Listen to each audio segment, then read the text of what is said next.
Ce dimanche, le roi de la piste de Miami, c'était lui, Max Verstappen, les Red Bull qui ont archi dominé Alonso qui a assuré pendant que les Mercedes et les Ferrari ont eu plus de difficultés. Le débrief du Grand Prix, les amis, c'est tout de suite, c'est parti. Alors, la première chose qu'on est obligé de relever, c'est évidemment la rapidité que Max a mis pour revenir sur la tête de course, c'est-à-dire son coéquipier Sergio Pérez.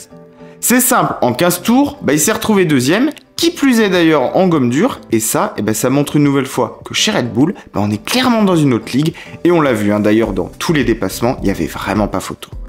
Verstappen qui est remonté comme un boulet de canon, avec une stratégie très réussie, et un premier relais très long qui lui a souri, et le bilan, c'est une 38e victoire, le titre de pilote du jour, et clairement sur ce Grand Prix, un avantage énorme vis-à-vis de la concurrence. Pérez a rien pu faire, alors même s'il partait de la pole, c'est quand même un beau doublé d'assuré pour lui, faute de mieux. L'autre plutôt bonne impression, c'est le rythme d'Alonso sur son Aston Martin. Il avait déjà fait une magnifique première ligne le samedi, et en course, fidèle à lui-même, il y est allé, avec notamment des belles passes d'armes avec Sainz, alors c'est encore du très solide, et d'ailleurs, heureusement qu'il était là ce week-end pour l'équipe. On peut d'ailleurs dire un petit peu la même chose pour Carlos, qui a sauvé la baraque pour les rouges, mais dommage, la petite pénalité qui était clairement pas utile. On peut aussi retenir le mieux en course de Mercedes, après des essais qui étaient pourtant vraiment difficiles, surtout pour Hamilton, mais il y avait du progrès en course, notamment du côté de Russell, qu'on a senti vraiment plus à l'aise, et Hamilton qui nous a fait quand même de beaux dépassements sur Gasly et Leclerc, avec un petit peu plus de performance, notamment sur le dernier relais.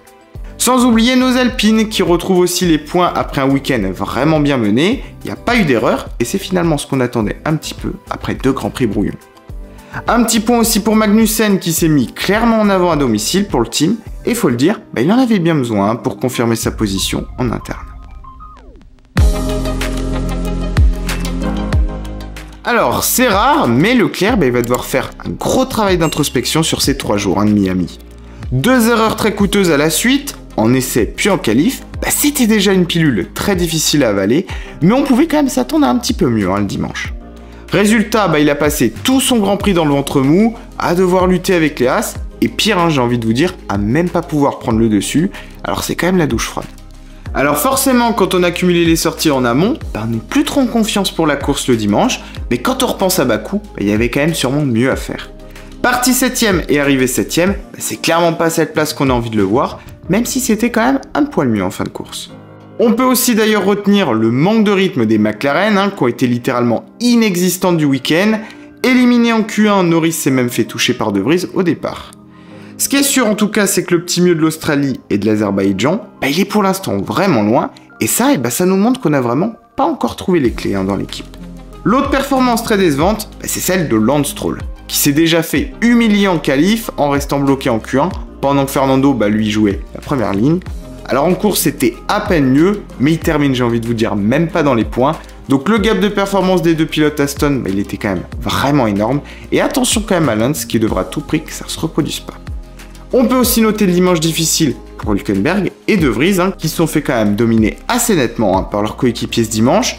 Alors même si pour Nick il y avait quand même du mieux en qualif, il a quand même fait une nouvelle erreur en touchant notamment Norris au départ. Alors la grande interrogation, c'est évidemment qu'à part les Red Bull qui sont intouchables, et peut-être aussi Alonso, c'est que dans le peloton on a quand même de gros écarts de performance suivant les circuits. Que ce soit les Ferrari, les Mercedes, les McLaren ou encore les Aston, on a beaucoup de variations de rythme d'une course à l'autre, et même j'ai envie de vous dire d'une séance à l'autre. On l'a vu, notamment avec Hamilton et Russell qui avaient bien plus de rythme le dimanche.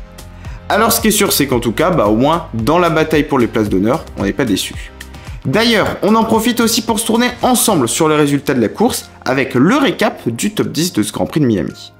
Du coup, dans le même temps au championnat, celui qui en profite, c'est évidemment Max Verstappen, qui a livré un Grand Prix vraiment incroyable, avec l'avantage qui est désormais pris clairement, avec 14 points d'avance. Alonso de son côté, il fait course seul, en 3ème place, devant Hamilton. Gasly en profite aussi pour se replacer dans les 10 premiers, avec maintenant 8 points au compteur. Côté constructeur, Red Bull est vraiment stratosphérique, avec toujours plus du double de points de leurs poursuivants, et l'écart d'ailleurs qui se réduit entre Aston et Mercedes, à cause notamment du manque de rythme de Stroll ce week-end. Alpine se replace au niveau de McLaren, avec maintenant 14 points. La suite, eh ben, elle se fera dans 2 semaines avec le retour en Europe pour le Grand Prix d'Émilie-Romagne sur le mythique circuit d'Imola, terre de la Scuderia, qui va évidemment chercher à se racheter son début de saison en demi-teinte. Ce sera aussi d'ailleurs le premier triple header de la saison, alors faudrait plus que jamais au rendez-vous les amis. Merci à tous en tout cas d'avoir suivi cette vidéo. Si elle vous a plu, n'oubliez pas de liker et de vous abonner en activant la petite cloche des notifs pour m'encourager et aussi pour être au courant de tout mon futur contenu. Nous on se retrouve très vite pour une nouvelle vidéo, alors d'ici là, prenez soin de vous, portez-vous bien et à très vite sur la chaîne, à bientôt.